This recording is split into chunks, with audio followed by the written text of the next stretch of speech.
Okay, thank you everyone for bearing with me. I'm really glad that I'm here because this is my first talk here in my home city, which makes it pretty special for me to be here and to see so many curious minds and curious faces. Thank you, Elham, for your invitation. Well, when I was thinking about the topics for this meetup, I was between the two edges. The first edge was, should I present something about tokens, about technical background, about synchronization, engineering cooperation, and so on? Or should I do something else, something more psychological, something that will make you feel safe and less threatened by AI? And I caught myself scrolling on the social media, on LinkedIn, and I saw so many toxic posts. And these posts were like from three categories. The first category was a post from some expert who said that you only need 30 minutes to deploy fully functional product on your custom domain. The next category was from people who stated that you only need to make one step, one settings to completely get rid of your developers, that AI will do it for you. And the third category was from people who launched or founded their companies for AI mentoring, AI skills whatsoever. And these three categories made me think that I'm somewhere between. Like, I respect the AI and I would like to integrate AI to my work. And then I saw also posts about designers being threatened that their work will be replaced, and also some posts about design system being dead. And this was the trigger that made me realize that this is the topic we should talk about today. Little bit about me. I've been working at Livesport for 3 years, and when I joined Livesport, I was tasked to build a massive design system, complex design system. Livesport is serving its brand consistency for 1 million users monthly, and during these 3 years, we have managed to build a massive and complex multi-brand architecture, and we also managed to collaborate with each department, and each department respects design system and designers, and UX value is being brought to the table every single day. Well, at this meeting, I would like us to get a little bit grounded with AI and to not fly about this term. Well, because with AI and with this term, and by the way, AI covers so many activities, so many fields, and large language models are just one seed in a whole area of AI. And I would like us, at the end of this talk, to think more critically about this topic and to be prepared for argumentation and negotiation with our friends, colleagues, with leadership, with our team leaders, because everyone can get inspired on social media by use cases that doesn't actually fit your company. Well, as I have said before, this was one of the posts that made me realize that we should talk about it more, and none of that is happening. Design system is definitely not that. But on the other hand, it is needed now more than it has ever been needed before. And I will guide you through some values, some strategical solution, strategical thinking about why we should. Okay, sorry. Why we should concentrate more on its improvement. I will guide you through three areas. The first area I will cover business value of design system, and these values will be seen from a business side. I will not talk about why tokens are necessary, absolutely not. I will show you, and I will try to prepare you for critical thinking and for discussions with cross-department people, with your leader. I will try to show you why, in terms of money, is a design system needed more than ever. Then we will make some kind of switch because the AI will answer, and I will show you one setup that, in my view, is the goal we are trying to reach. And at the end, I will try to explain why I didn't write design system, but I have written decision system. Decision system what? I have one problem with this term, and I have problem that design is not enough to describe what this complexity of system really does.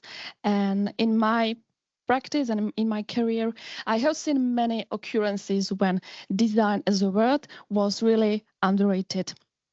System, yeah, that sounds more attractive than design, right? But we should come up with something else, because the design system will become the most valuable assets of a company. And in my view, this is like not enough meaning and enough. This is not enough how to describe what it really brings. So, as I said before, this is my selection of business values. Maybe if someone from sales department and someone from marketing was here, he would have brought up different values or different points. But this is like my selection that I have collected in my practice and by talking to my friends from different areas, but mainly from tech companies. So let's get a dive in. I have collected six different categories, and I will guide you through each of them. The first is knowledge-based, and by knowledge-based, we can imagine a collection of valuable artifacts. In a knowledge-based, you can find foundation like patterns and tokens and components. You can then find in the knowledge-based a context, patterns, multimodality. Like in multimodality, we can store haptic, gesture, sound, video, whatever. But also knowledge base should include some behavioral patterns. So it's not only about Figma and the components, absolutely not. And when a company has very complex knowledge base, this knowledge base will be referenced by AI in the future, and it will be referenced in a way that the AI will make autonomous decision based on what you store in your knowledge base.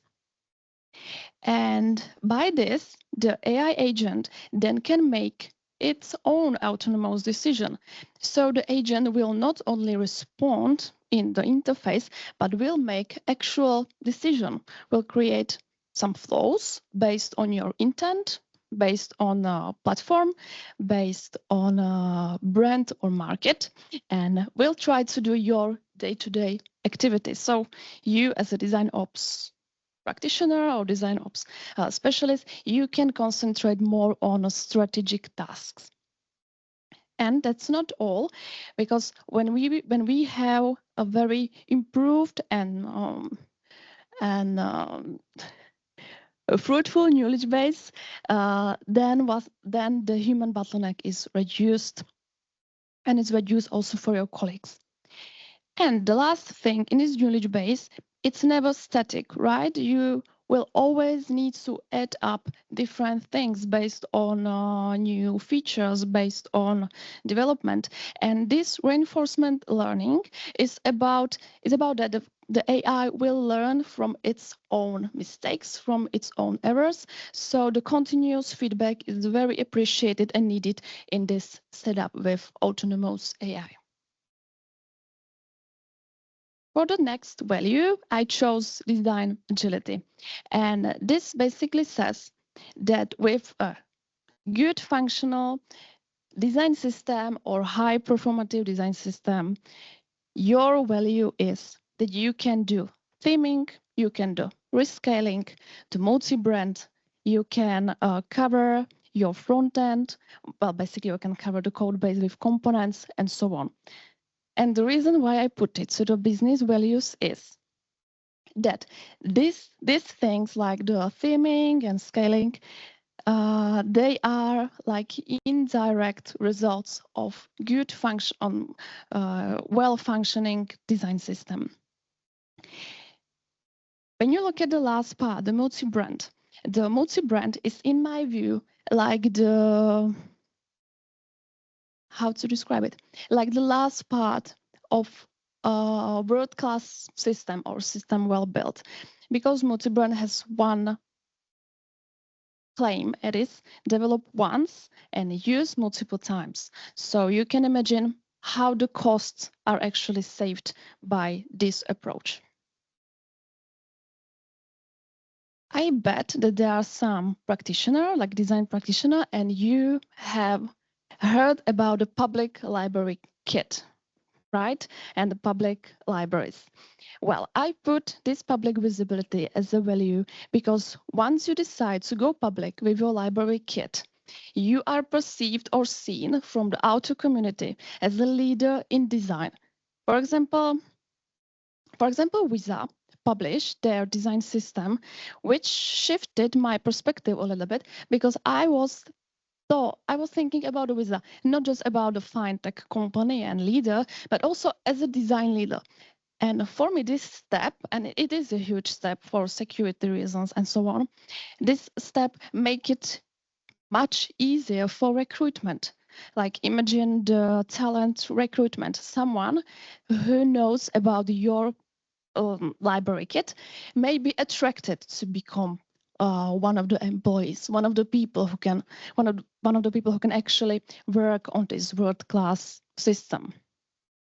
But also the employees in a company may be proud about building something that valuable. So it's also good for the present employees, not just for attraction for the recruitment.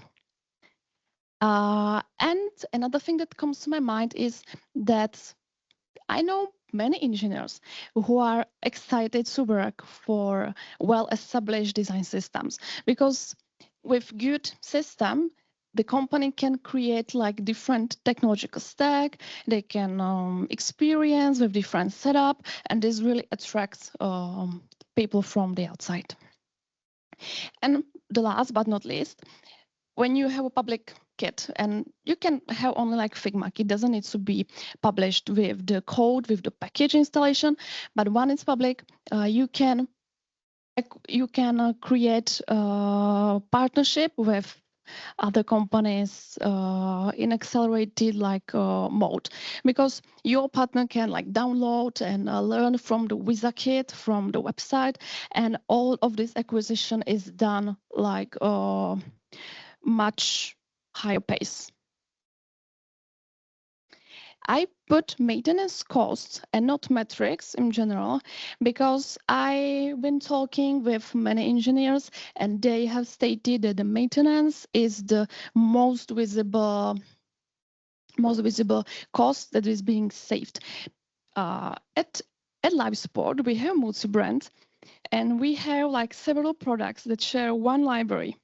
And when a product owner wants to deliver a new feature, we edit it only at one place. And it's such a huge time saver because they really modify only one code base, and it is being deployed thanks to our libraries of tokens on 3 different products. So the maintenance cost is like the highest of the metrics.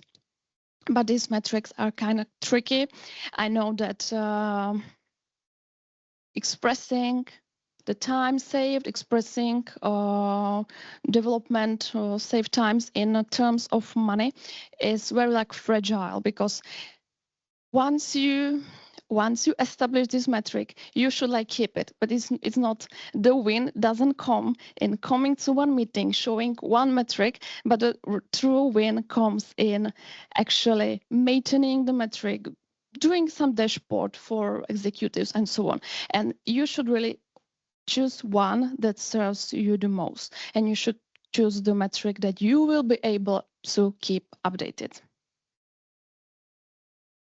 Well, expansion. Thanks to Livesport, where I'm working, we come across various acquisition and partner integrations, partner adoptions. So I'm in a first front row when our partners are coming to our system, to our ecosystem.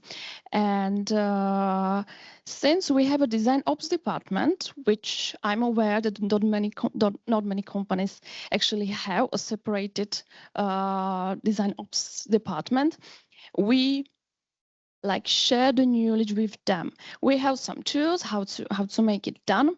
And thanks to that, the go-to-market is really accelerated, and it's really done kind of quickly, because each acquisition we do, these brands come with their own inconsistencies, but our major design system creates this migration to our ecosystem quite easily and smoothly.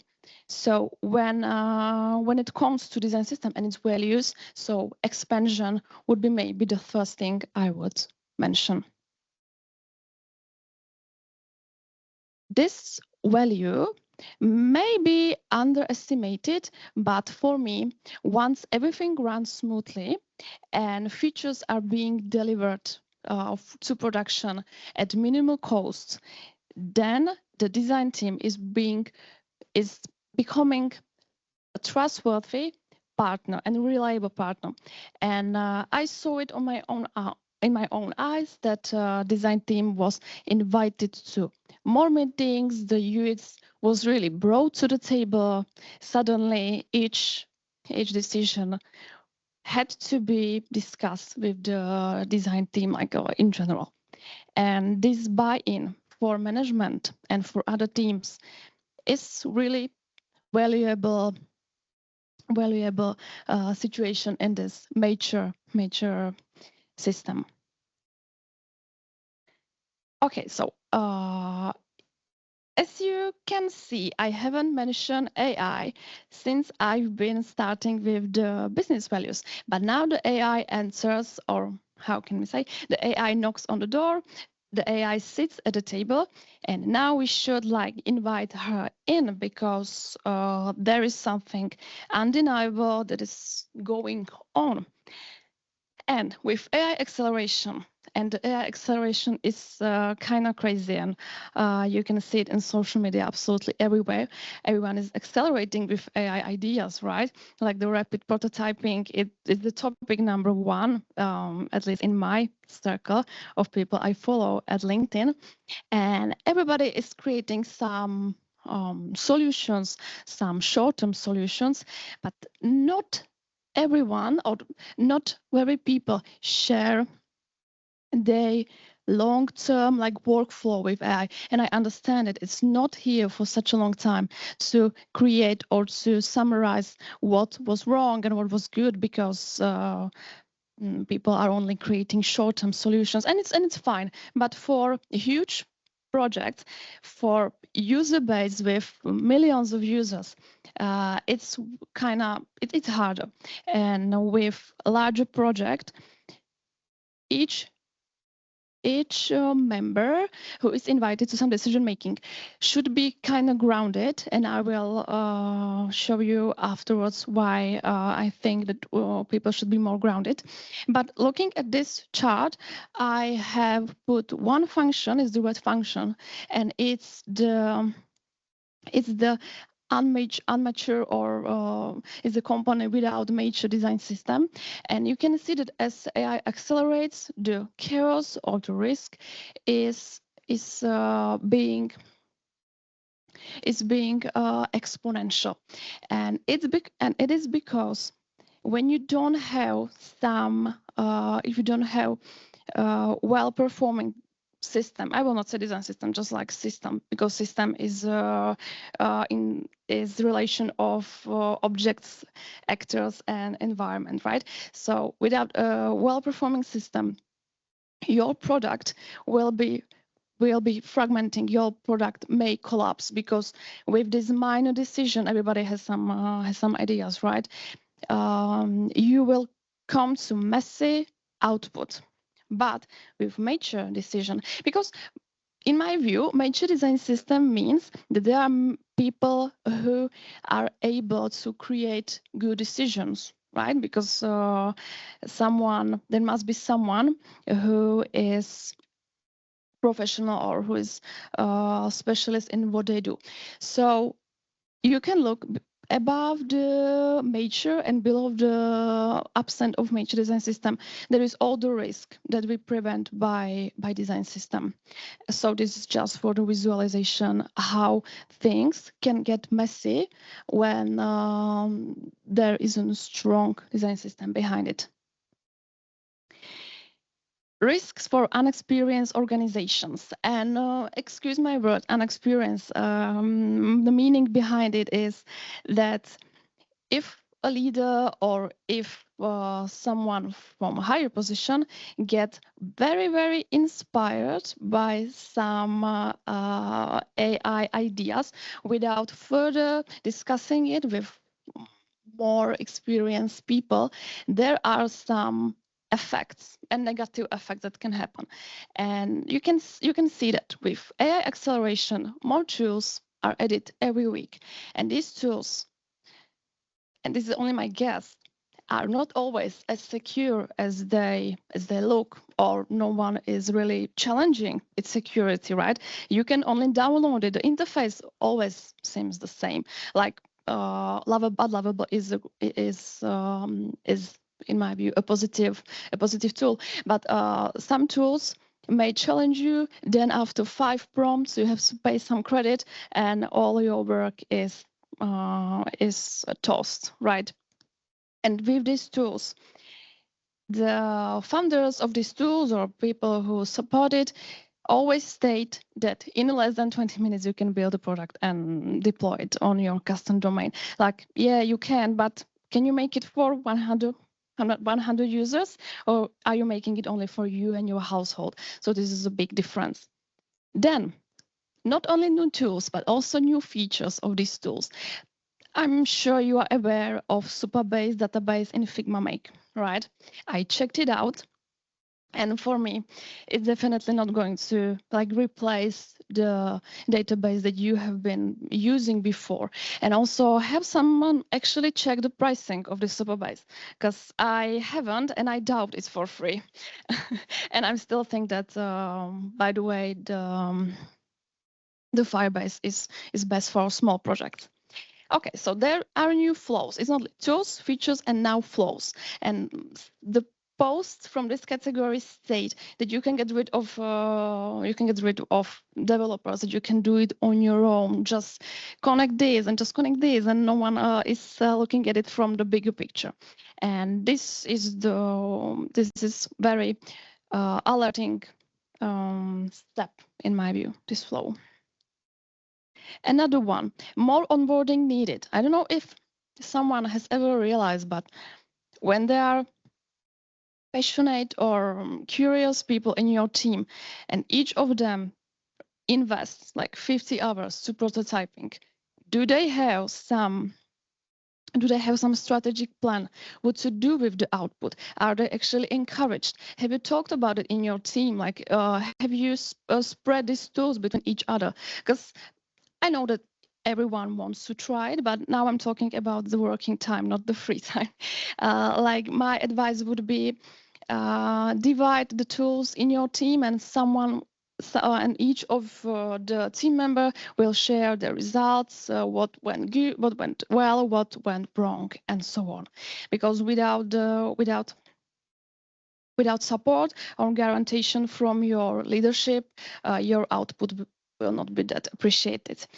Then another threat, another risk is more courses. For example, here is a 5-week course to show you how to deliver your idea to deployment, and it only costs like 20,000 Czech crowns. Well, be aware of that. Like, check the people who actually are behind it, and try to analyze it like more critically, whether it really will solve your like company problem or a company use case. And the last risk is more chaos. And I was talking to my friend, and he was presenting in a management meeting, like what we can do with AI, with knowledge base. And the manager asked, but why don't we have the state-of-the-art design system? And my friend responded, because you never supported it. And now, like this is the result of design system and UX being underrated for some time. These are the milestones or my advice for anyone who wants to dive in to the AI, but only for a use case that will truly solve your particular problems. The first one is about the mystification. When I look at it from a point of view of some leader, and if I was leading a team, I would try to make my designers feel safe, not threatened, and I would definitely create some communication channel, because you never know how many curious minds are at your company. For example, at Livesport, we have a separate AI team who helps us with many things, with building agents and so on. And also many engineers were experimenting with AI. So it's kind of good to find it out that there are other people than designers who get inspired. So communication channel would be really helpful at the beginning. And then second step, and this step is very important, try to audit and annotate your design system, because before AI, you had some strategic plan how your design system should evolve, how it should develop over time. You can't forget about your design system. You should always keep it healthy. And now it is more important because it will help you for your knowledge base. So my advice would be create a new strategic map for your design system, create or do some research what AI actually needs in their rules or rules engine, whatever, and try to focus on what you can done in minor wins. Definitely, I don't how to say it, just don't go to components and don't rename each layer, right? Because yes, cursor would be really happy if your left panel would be called more semantically, but do you really need cursor right now? And you just don't go and rename everything. Try to do it on a smaller scope of your design system and challenge only some version of that. Don't rename the whole design system. Don't do that large steps. So that's connected to the third part, and it's about running safe and doing smaller experiments. Try to spread it between the team members so you don't do it on your own. And the fourth one is try to think about the workflow that AI would help you with. Define day-to-day activities that you get tired of and that should be delegated, and connect with engineering team and try to make them your partner. Well, in my first slide, I renamed design system to decision system, and I did it because design is kind of underrated, only in my view, and decision is something that will accompany us, that will go with us in these days. Well, I have seen only a few of posts who were describing how AI can make decision behalf of the design system, and without the knowledge base, it wouldn't be possible. This is the slide which represents my vision, inspired by founder of the design system guide, and this is the vision that I think it's not that hard to achieve. And you can see that from my input, and this is the vision. Okay, it's not real. It doesn't work. I can ask the copilot or whatever setting you will have, map all occurrences of all caps case in components, and you can imagine any day-to-day activity and day-to-day task you have, and this prompt is being transition to my knowledge base. Then this prompt would visit all the artifacts. Then the LLM model would how can I say it? Would compose the answer and so on. So many parts would need it to be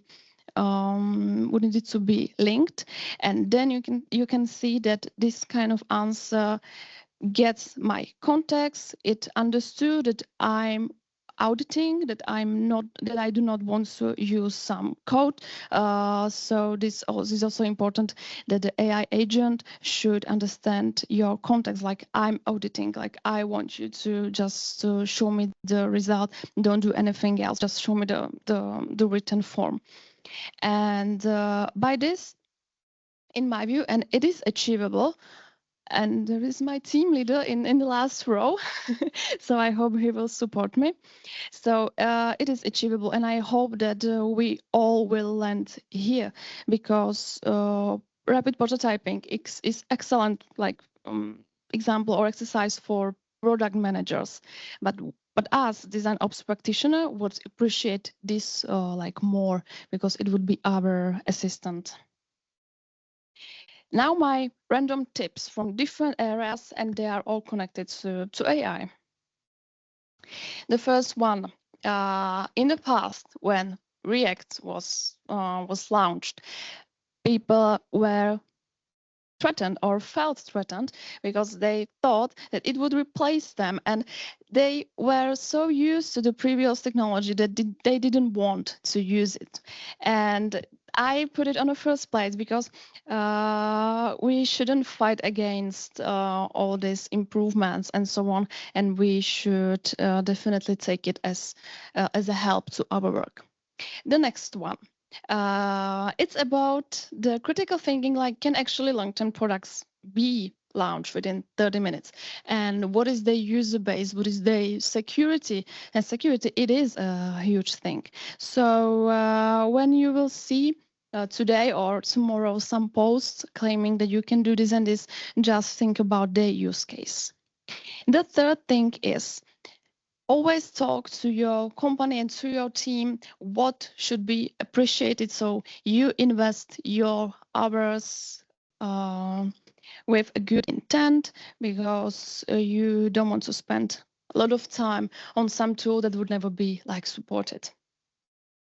Part 4, I played with cursor, and I didn't initialize Git repository. So I know that wasn't very smart.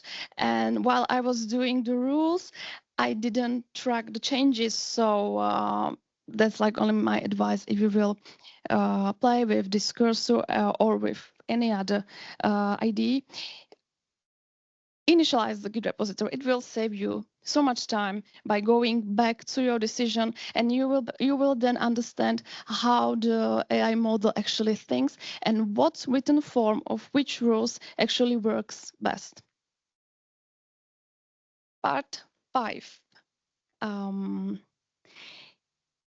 If the management doesn't understand the value of everything you do, you will not get such support as you actually deserve. Because if the management doesn't understand what you are doing and what it can bring, then the support for budget and headcount and whatever will not be guaranteed to you. So this basically speaks about going backward, and you should really make sure that what you do really makes sense to everyone in a company. And the final part is that we put spotlight on rapid prototyping, and by we I don't mean like we at Livesport, it's just an example. But at the end, the developers will write you on Slack that their snapshot showed a different color and why you change the color, right? So this only says about you should always be professional and practitioner with design system. Don't forget about your main stakeholders and about your main users, because developers don't care about AI prototyping yet. yet. They care about the consistent and the design system coherence at this time. So don't get that fall away.